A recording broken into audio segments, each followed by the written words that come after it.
Hallo und herzlich willkommen bei Learn German with Ben und einer neuen Folge My German Diary. Ein Weihnachtsfest ohne leckere Süßigkeiten ist nicht denkbar. Doch welche sind aus unseren Weihnachtsstuben nicht mehr wegzudenken? In diesem Video stelle ich dir 3 Süßigkeiten vor und wir besprechen am Ende die Grammatik. Mein Name ist Ben und ich würde sagen, los geht's!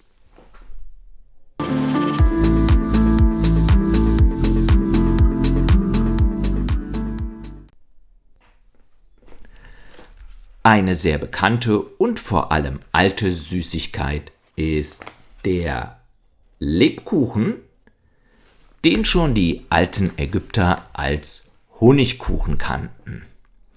In Deutschland ist der Lebkuchen seit dem 13. Jahrhundert belegt und heute in verschiedenen Formen bekannt. Als Kind habe ich zum Beispiel das Lebkuchenhaus geliebt. Es kommt schon in dem Märchen Hänsel und Gretel der Gebrüder Grimm vor. Ein anderes Gebäck ist der Spekulatius. Der Spekulatius ist ein mit Motiven verziertes Gebäck, das sehr würzig schmeckt und möglicherweise ursprünglich aus meiner Region kommt. Mein persönlicher Favorit ist er nicht, denn den stelle ich euch jetzt vor. Das wohl bekannteste deutsche Gebäck ist der Stollen. Der Stollen ist ein brotförmiger Kuchen aus Hefeteig, dem verschiedene Trockenfrüchte, Marzipan oder Mohn hinzugefügt werden.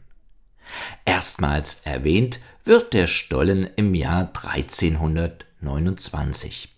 Die heutigen Rezepte haben aber wenig mit dem ursprünglichen Stollen zu tun.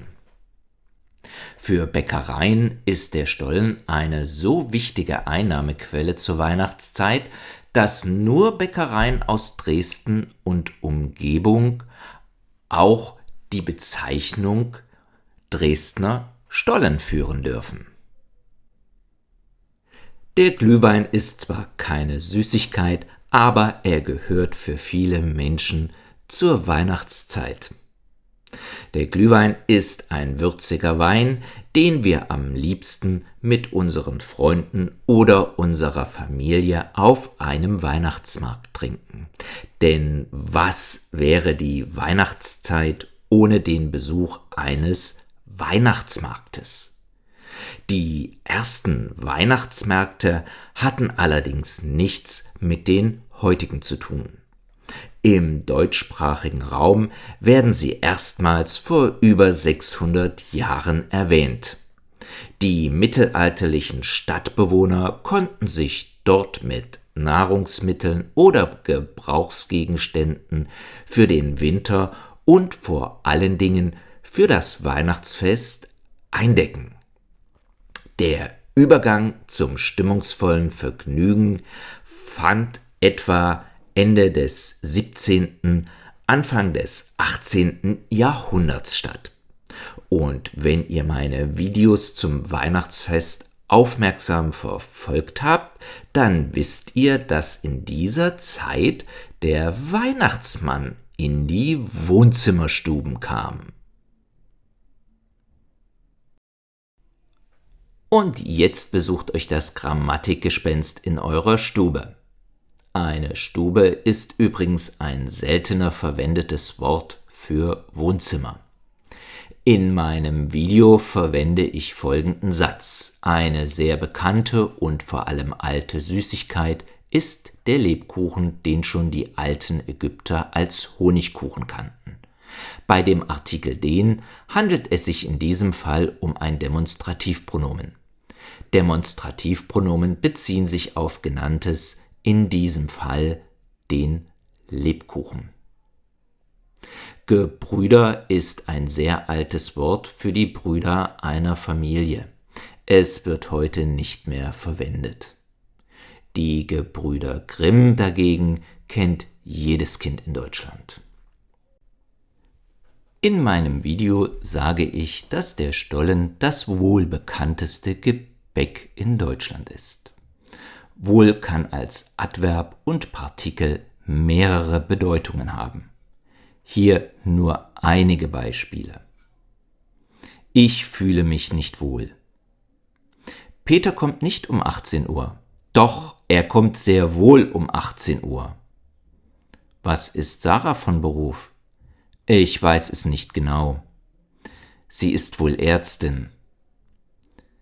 Peter ist nicht dumm, wohl aber faul.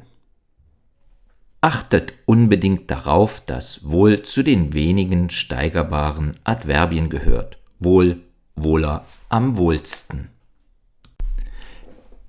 Erstmals erwähnt wird der Stollen im Jahr 1329. Erstmals ist ein Adverb und meint zum ersten Mal.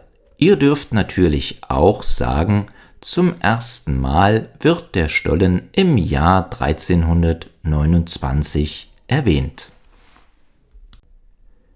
Sehen wir uns zum Schluss noch einen Satz an.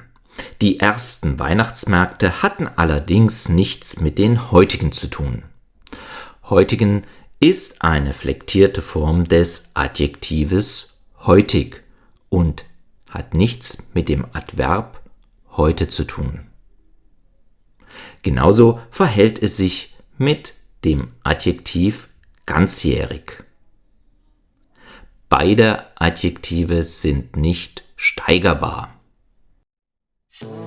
Damit sind wir auch wieder am Ende des Videos angelangt. Ich sage vielen Dank fürs Zuschauen. Tschüss, bis zum nächsten Mal. Euer Ben.